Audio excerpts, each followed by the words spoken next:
Kahit lang buksan ko lang yung sasakyan.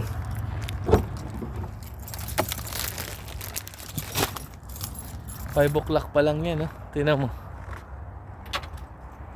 Pero grabe, para ng alas 8 siguro ng gabi.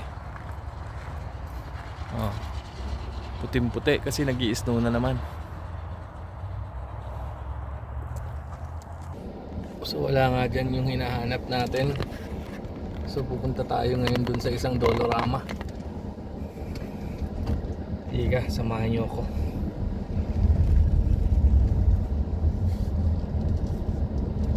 So dito malapit lang din yung Dolorama. Maraming Dolorama dito.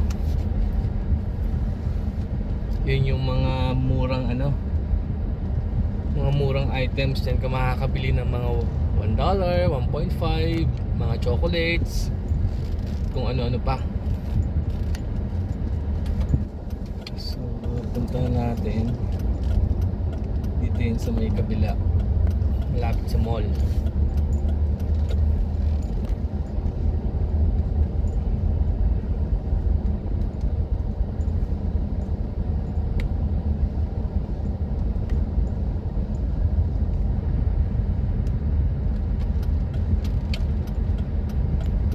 Ganitong nag-i-snow, medyo kailangan dahan-dahan tayo at madulas. So hindi kagad makakabit yung preno. So kaya kailangan medyo ingat din. Mas madalas nagkakaroon ng mga disgrasya kapag ganitong mga nag-i-snow, kasi nga hindi masyadong kumakagat yung preno kagad, madulas ang kalsada. So pag ganyan, kailangan dahan-dahan lang at maingat. Dahil nga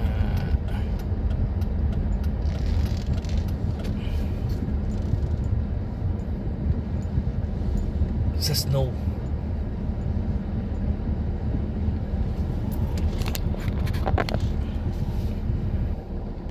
Ito naman, yan yung mall dito, yung Bauer Mall na yan. Yan ang nakikita nyo yan. Mall yan. Ano lang siya, one floor lang na mall.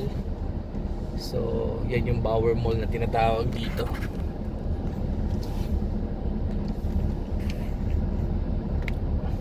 So saglit. So yan yung isa pang Dolorama. So located siya sa mall, kasama siya sa mall actually. So check natin, baka may akong dito dun sa hinahanap. Naghahanap po ng mga coins na golden coins na bilog. So check natin dito kung meron sila, baka sakali. So dito na tayo mag-park para medyo malapit lang. Yan, hindi na tayo lumayo. Check it out first and then check natin sarado na ba sila o bukas pa. Kasi mas kadalasan pag sarado na hindi na sila papapasok pa. Check natin. Hindi ko na papatayin muna yung sasakyan, baka sakaling bukas pa nga siguro. Sige, check natin. Liga.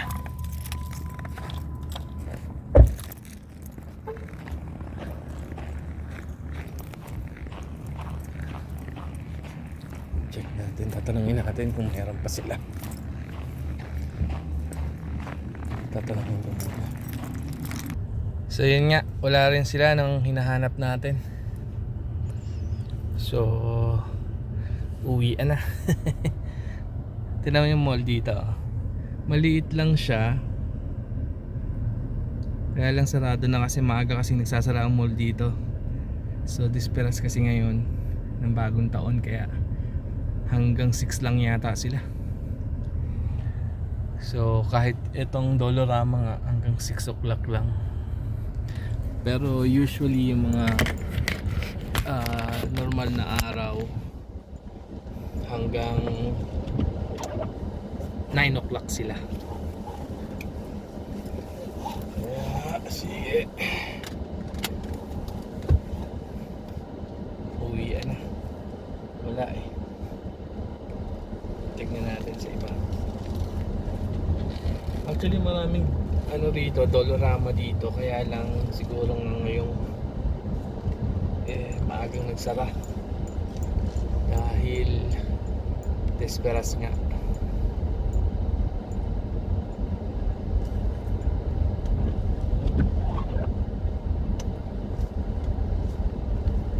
So tignan mo naman ang mga sasakyan dito kapag nag-i-snow, talagang halos matabunan na ng snow. Ito yung buong mall nila. So medyo malawak din siya pero first floor lang. Hindi siya kagaya ng sa Pilipinas na hanggang second floor. Pero dito malawak. Malawak yung ano nila, area.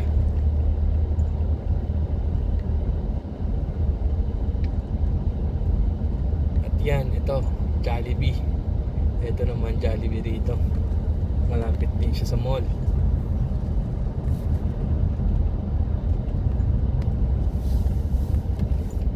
Itong Hudson Bay, ano yan,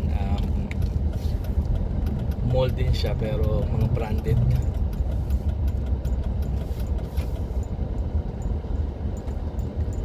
Ayun yung Jollibee, oh. Ayun ang Jollibee dito. Yan. Maliit lang din siya. Hindi siya kagaya ng Jollibee dyan sa Pilipinas.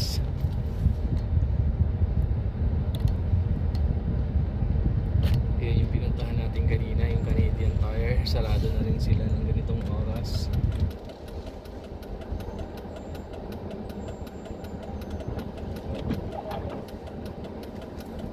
Gandahan dito sa Canada, kapag holidays sarado sila. Sumusunod talaga sila tuwing Pasko, Bagong Taon. Yan, sarado sila. Tsaka maaga sila nagsasara. Binibigyan nila ng pagkakataon din yung mga staff na nagtatrabaho na makauwi ng maaga para makasama kanilang pamilya.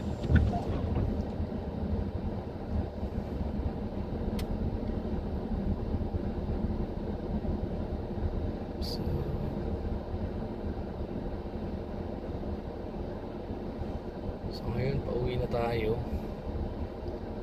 dahil lahat yan sigurado ako sarado yung mga establishments.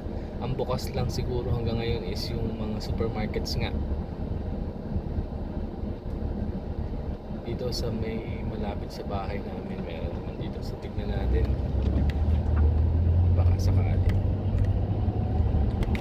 hanap tayo ng mga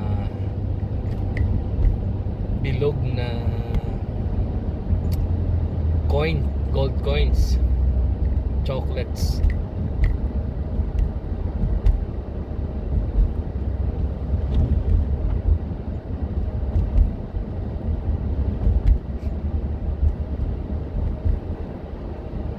Dito sa Canada sunod-sunod ang mga stoplight kasi ayaw nila ng sobrang bilis ng mga sasakyan. Dahil dito priority yung mga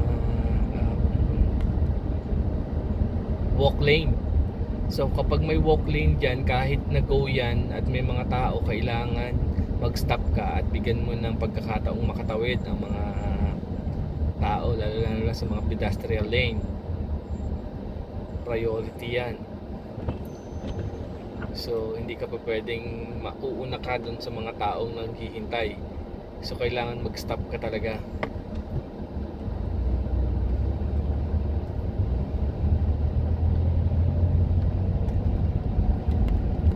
Tapos dito may limit lang ang takbo ng sasakyan. May mga areas na kagaya dito sa highway, so 60 lang. Kapag lumagpas ka ron, may mga camera dyan na nakatambay So anytime na mapicturean ka, violation mo, medyo mahal ang babayaran. So check natin dito kasi sa may mga gasoline station, meron ditong mga maliliit din na groceries inside. So let's check it out. Baka meron sila.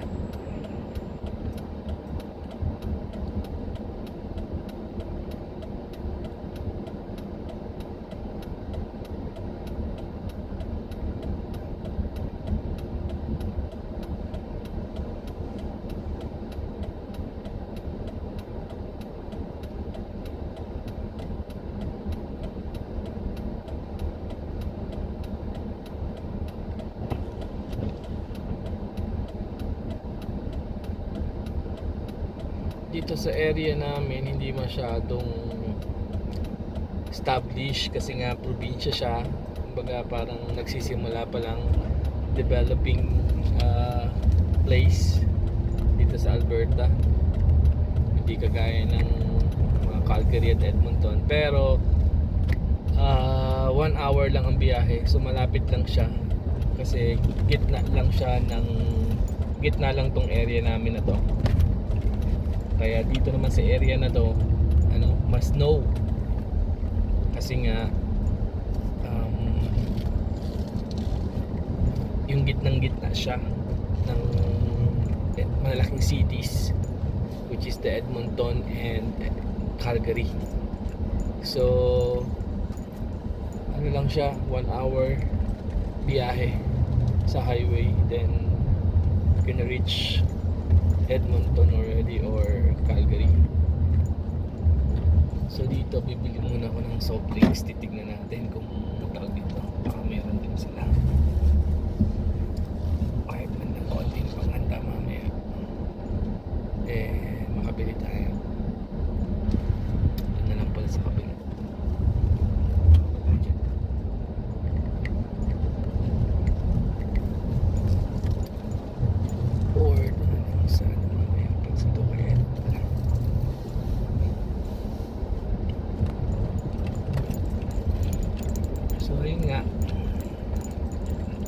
Dapat bibili ako ng tubig then at saka yung bilog na gold coin. Sarado na yun. Usually doon kami nakakabili sa Dollarama, pero naubos na daw sabi ng Pilipina. So ngayon naman uuwi na tayo.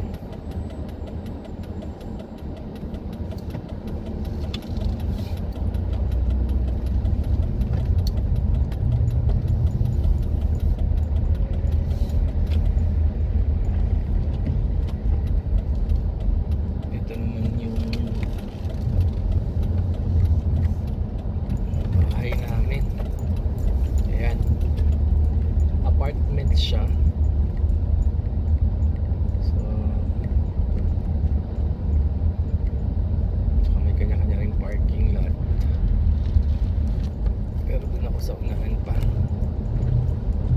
Doon sa unahan pa ako.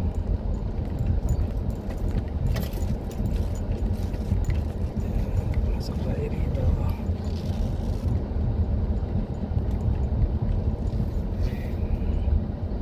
Tignan mo yung mga sasakyan, puno ng mga snow. Snow naman hindi naman araw-araw. May time lang talaga na biglaan na lang silang mag-i-snow. Tapos ipo-broadcast ng sa cellphone, so doon lang namin malalaman na nag-snow na pala. Pero kung minsan hindi mo mamalayan, at pagbaba mo na lang ng bahay mo, ng apartment mo, saka mo lang malalaman na nag-snow pala. At saka itong mga punong kahoy na to, pag snow, yan, walang tatanggal sila ng dahon, taglagas. Kumbaga para siguro prepared sila sa lamig nga. So pag naman summer na, doon mo makikita na napakaganda kasi puro green yan. Green na green lahat ng kulay niyan. Kasi nga dahil nga sa mga dahon nila. Ayan.